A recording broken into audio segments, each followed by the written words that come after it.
Nu niet voor het een of het ander, maar deze is ook maar gewoon voor de show uiteindelijk, hè, Thomas. Dat is hoe laat het doen.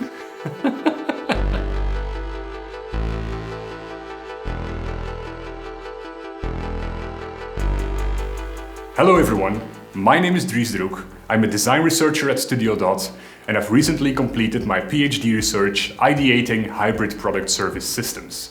A couple of years ago, this research project was initiated by Studio Dot and is supported by the Universities of Antwerp and the University of Leuven. In the first part of this video series, I'd like to spend some more time on talking about what a hybrid product service system is and why we should even care about the design process of these hybrid product service systems. So, to introduce the term HPSS or hybrid product service systems, I'd like to take you back to the 1960s.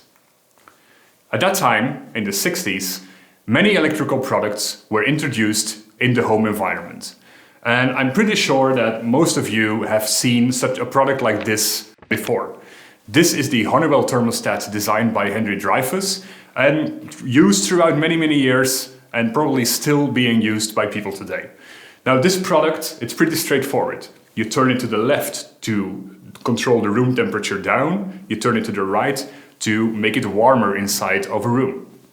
There's a direct relationship between the physical interaction that you make here and the product result in the end, it being hotter or cooler.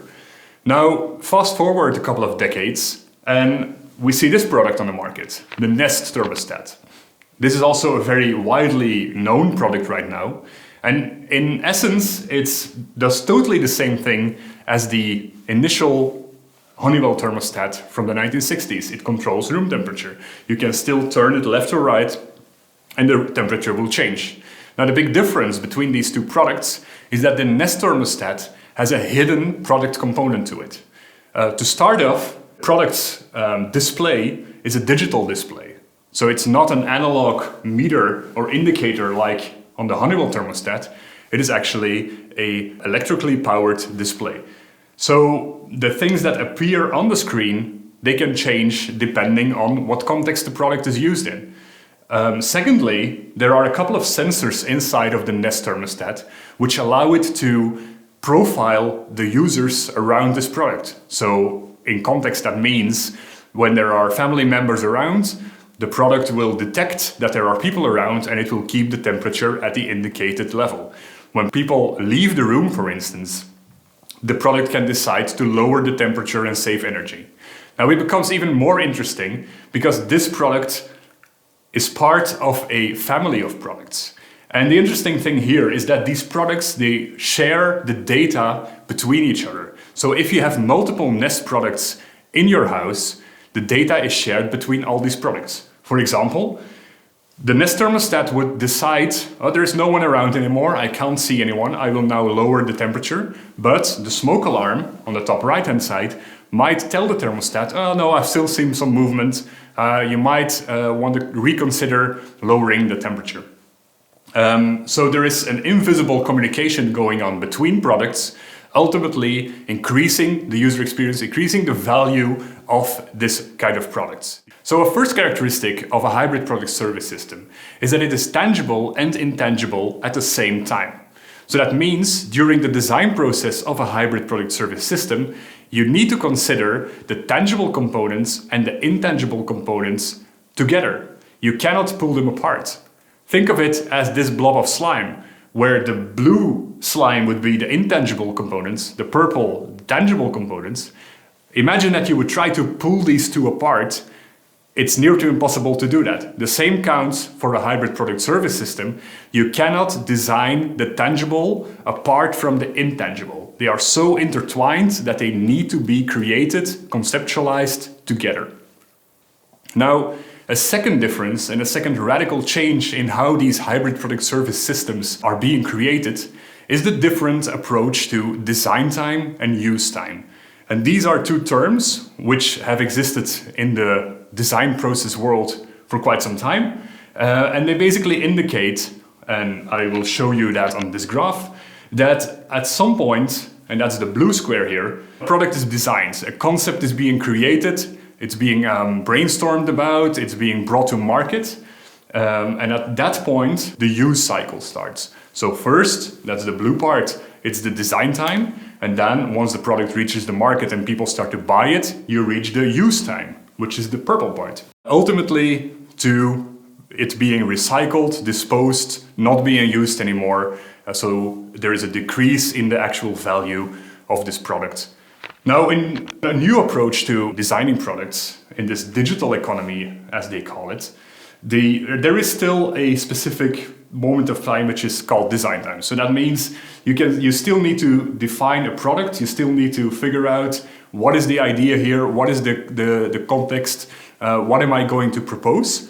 But the radical shift, and that's really totally different, is that once a product which consists of both digital and non-digital components, or tangible and intangible components, is that during the use time of such a product, the function of the product can change. And this means that the value which the end user experiences can keep going up, theoretically. So that means you would buy, for instance, the Nest thermostat, and it has the functionality to control temperature up or down. But over time, the functionality of this product can change. It can receive software updates, and the functions or the features can be updated as you are using the product. And being aware of that possibility changes radically the way that we have always designed and conceptualized products around us. A third and last characteristic of a hybrid product service system is that it can provide value for all stakeholders involved.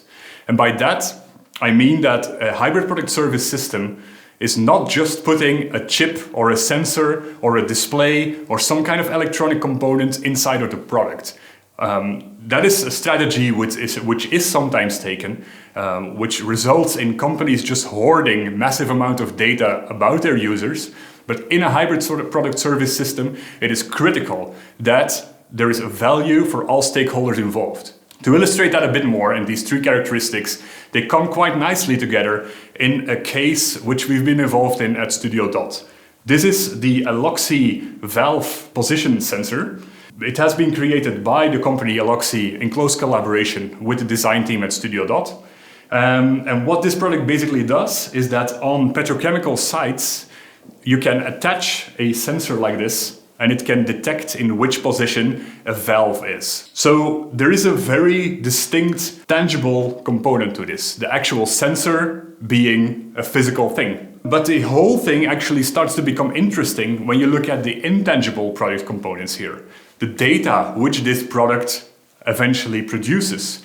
So this intangible product component, that is the thing that can be changed during its use, depending on the context. For instance, the sensor can be calibrated in different ways or can be adapted to certain specific conditions, things like that. That's the second characteristic.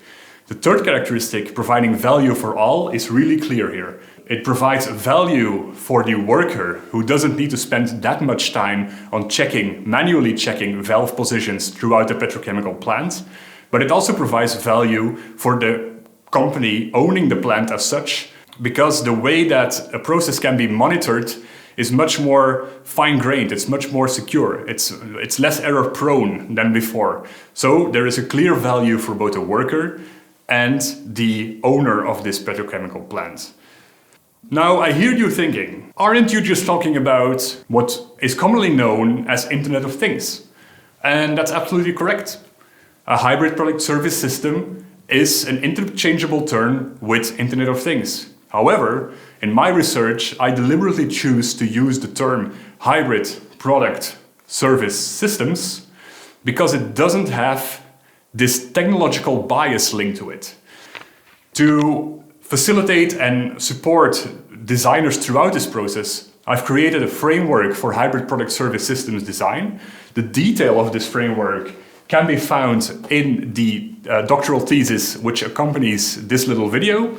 It is available as an open access publication, so that means it can be downloaded as a PDF by anyone, anywhere in the world. That concludes the first video of this series.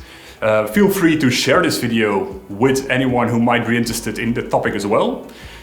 Leave comments if you have thoughts about this or want to engage in further conversation. In a second video following on from this, I will dive a bit deeper into how you can go about creating and defining a hybrid product service system. To do that, we've created a couple of design tools which can support different kinds of teams throughout their process. Thanks so much for your attention now, and I'll catch you later in the next video.